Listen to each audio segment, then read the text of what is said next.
Welcome to another edition of Comet Algebra. These are the notes for section 9.4 when we are going to be solving rational equations. Now in 9.3 we were just working with expressions that did not have equal signs, and we were finding common denominators and adding and subtracting the fractions.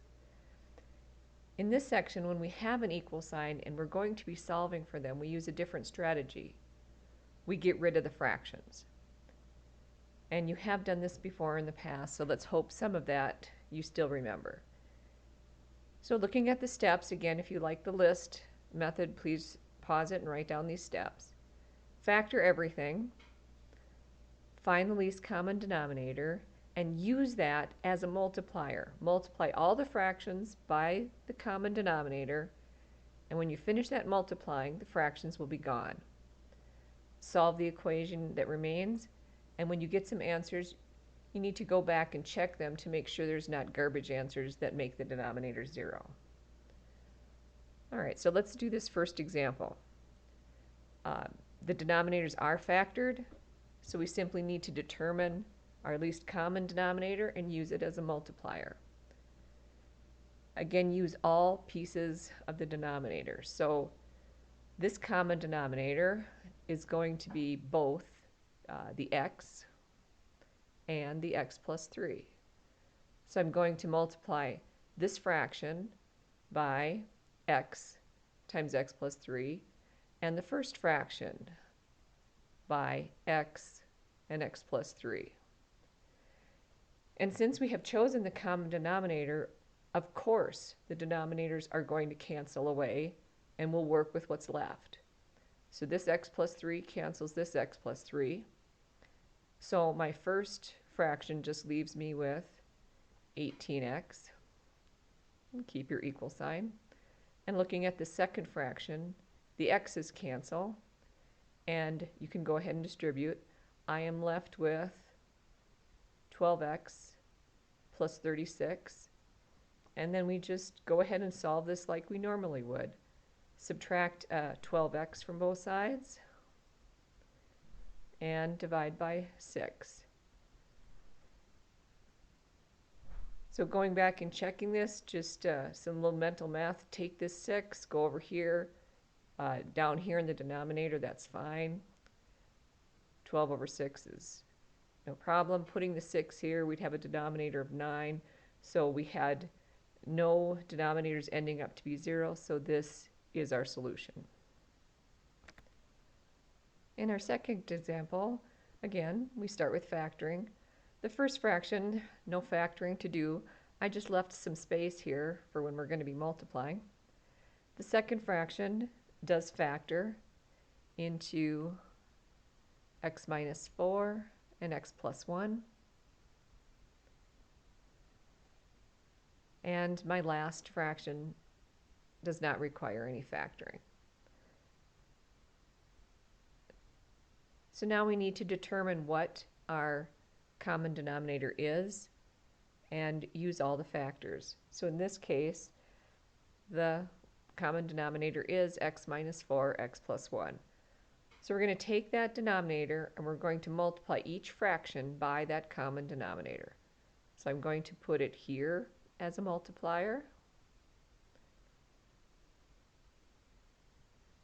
put it in this fraction as a multiplier, and the last fraction as a multiplier. Remember, in an equation, you can multiply through each term with any number you want, and we chose that to be this common denominator, and we have not changed the equality balance in the equation. So now if we have chosen the common denominator correctly, all the denominators should cancel. So just cancel correctly. So in this first fraction, the x minus 4's cancel, and we do need to FOIL the x plus 2 and the x plus 1. So foiling that, I get x squared plus 3x plus 2. Then in the second fraction, both of these binomials cancel. I am left with 30. In the last fraction, the x plus 1's cancel. And again, go ahead and distribute. We have 4x minus 16. So continuing to solve this, it is a quadratic, so we're going to get all the terms on one side and set this equal to 0. So if I subtract a 4x from both sides, I would get a minus x. And if I combine the 30 minus the 16 and then subtract that from both sides, I end up with a minus 12, and then that equals 0. It's a quadratic, so we learned earlier how to solve for this. Either we factor it or we use quadratic formula. So I'm checking, and yeah, we can multiply 3 times 4 to get 12, and they're 1 unit apart. So it would be, to get a minus 1, we'd have to have the 4 negative and the 3 positive. So my two possible solutions here, x could be 4 or x could be negative 3. We have to be careful and go back and look at our factored form and make sure neither of these solutions creates a problem for us. And looking right away here at this part of the denominator, if I have x minus 4 and I put in a positive 4, we end up with a 0. So this answer, this 4, has to be rejected as a garbage answer. Doing a quick check with the negative 3, that does not ever bring a 0 to the denominator, so that is our answer. I rewrote example 3 and spread it out a little bit so that I'd have enough room to show you the multiplying. No factoring is needed on these denominators, but we need to select all the factors to make up our least common denominator. So we have to use the x plus 1, the x minus 1, and the x. So putting that all together for the common denominator, I need to multiply each fraction by all 3 of those pieces. So I'm going to write that in on each fraction. And just to repeat, the goal of multiplying through by the common denominator is to make all the fractions go away and hopefully make your life easier. So now we do any canceling that's possible. In the first fraction, the x plus 1's cancel.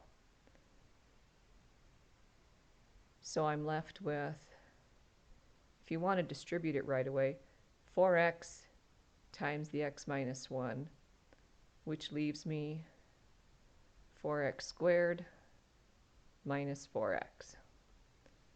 In the second fraction, the x minus 1's cancel, so I'm left with x times this binomial, and remember this is a negative x, so let's distribute the negative x. I get a minus x squared minus x. And then on this side of the equal sign, just the x's cancel. So I need to FOIL this and then multiply it by 4. X times x is x squared. And notice these are conjugates, so I get a plus x and a minus x. So I end up with x squared minus 1, and then distribute the 4. So I get 4x squared minus 4. And once again, this is a quadratic. We need to get the whole thing equal to 0. So if I have subtract the 4x from both sides, they're gone. I am left with a negative x squared. And then to get all our x terms together, we have the minus 4x and the minus 1x is a minus 5x. And then bringing the 4 over, we have a plus 4. And this equals 0. So checking this, I don't think it factors. I'm not seeing it factoring anyway. So we need to go back to our ace in the hole. The quadratic formula always works. It's always there for us. The a is -1, the b is -5, and the c is 4. So we can review this quadratic formula again. So I have minus b, so minus a -5 is a +5, plus or minus b squared, -5 squared is a +25, minus 4 times a is -1 times c is 4, all over 2a in this case would be -2. So simplifying under the radical, 25, 4 times 4 is 16. So 25 plus 16, I end up with 5 plus minus the square root of 41 all over -2. So those are the two answers. So now you have the information you need to do section 9.4. Remember, find the common denominator and use it as a multiplier to multiply through the entire equation and make the fractions go away. Have fun.